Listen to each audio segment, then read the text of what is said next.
النهارده هتكلم عن فيلم مستر اكس. فيلم مستر اكس اخر فيلم شفته في عيد الاضحى السنه دي 2023.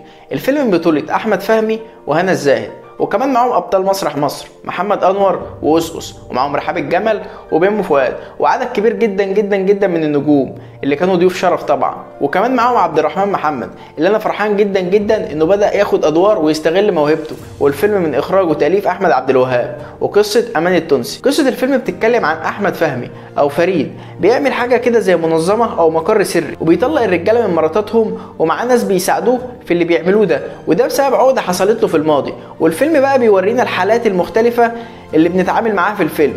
فهل فيلم مستر اكس حلو ولا لا؟ خلينا نشوف.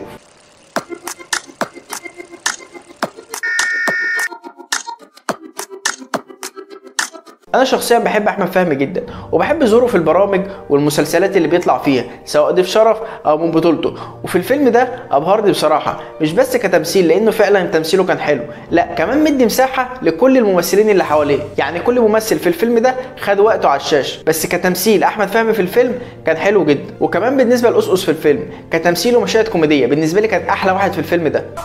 مهمتنا ان احنا نطلق الرجاله من مراتاتنا. طلعني يا حسن يا ابني. احنا هدفنا الاكبر ان الرجاله ما يرجعوش للجواز تاني. مستر اكس عايز تطلق مراتك ليه؟ وبالنسبه لفيلم مستر اكس كان فيه ايجابيات كتير جدا، واولهم ضيوف الشرف. يعني كل ضيف شرف في الفيلم ده بجد كان دوره حلو وانت هتتفاعل معاه، زي مثلا عمرو يوسف والافيه بتاع اون سبورت وكل الكلام ده.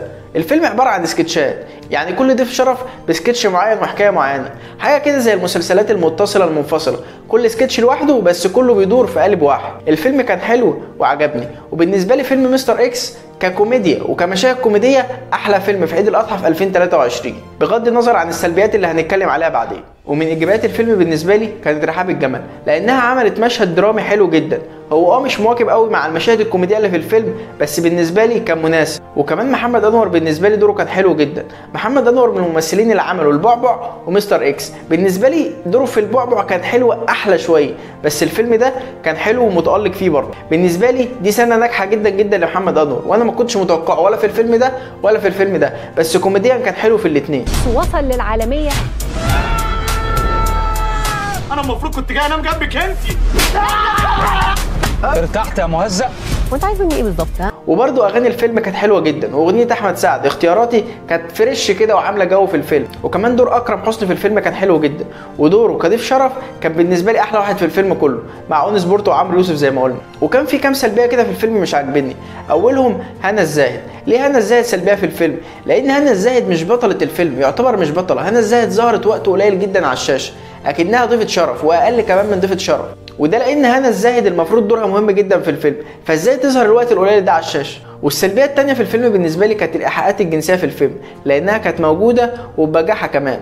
يعني الافيه بيتقال وبيغير كلمه واحده بس عشان يدي المعنى الثاني، ودي سلبيه لان الفيلم مصنف بلس 12، لكن فيلم مستر اكس بلس 18 وبجداره. فلو انت لسه ما دخلتش الفيلم ده ادخله مثلا مع اصحابك، ما تاخدش ولادك معاك او تاخد مراتك او خطيبتك او حتى والدتك، لان الفيلم فيه ايحاءات زياده عن اللزوم. وكمان الفيلم ده مش هيخليك تدخل اي بغبغان بيتك لو انت ناوي تعمل الموضوع ده يعني. وكمان في سلبيه كده مش حابب ان انا اتكلم عنها قوي، بس هي رساله الفيلم. رساله الفيلم كانت مقحمه قوي في اخر الفيلم، يعني الفيلم كله هلس وكوميديا وبتاع، ما تجيش في اخر الفيلم تقول لي بقى الجواز والبتاع ومش عارف ايه، كل ده ما كانش له لازمه في اخر الفيلم. يعني الرساله كانت ممكن تتقال احسن من كده، كان ممكن تمهدها لي على مدار الفيلم، ما تجيش في اخر الفيلم تقول لي الجواز والبتاع ورحنا وجينا، لا مش في اخر الفيلم، كان ممكن تمهدها على طول الفيلم، مش في الاخر تروح ممليني الجواز مفيش حاجه اسمها كده. فدي كانت من السلبيات، مش سلبيه قوي بس ما كنتش حاببها في اخر الفيلم ده. فيلم مستر اكس فيلم شبابي وحلو في اطار كده نادي الرجال السري، والبعض لا يذهب للمأذون مرتين والكلام اللي احنا عارفينه ده كله. الفيلم قصته كويسه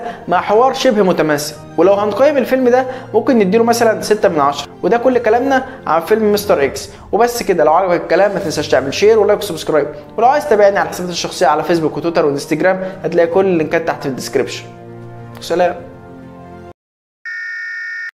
وكمان معاهم عبد الرحمن محمد اللي بدأ ياخد وكمان معاهم عبد الرحمن محمد اللي انا فرحان جدا جدا انه بقى ومن ايجابيات الفيلم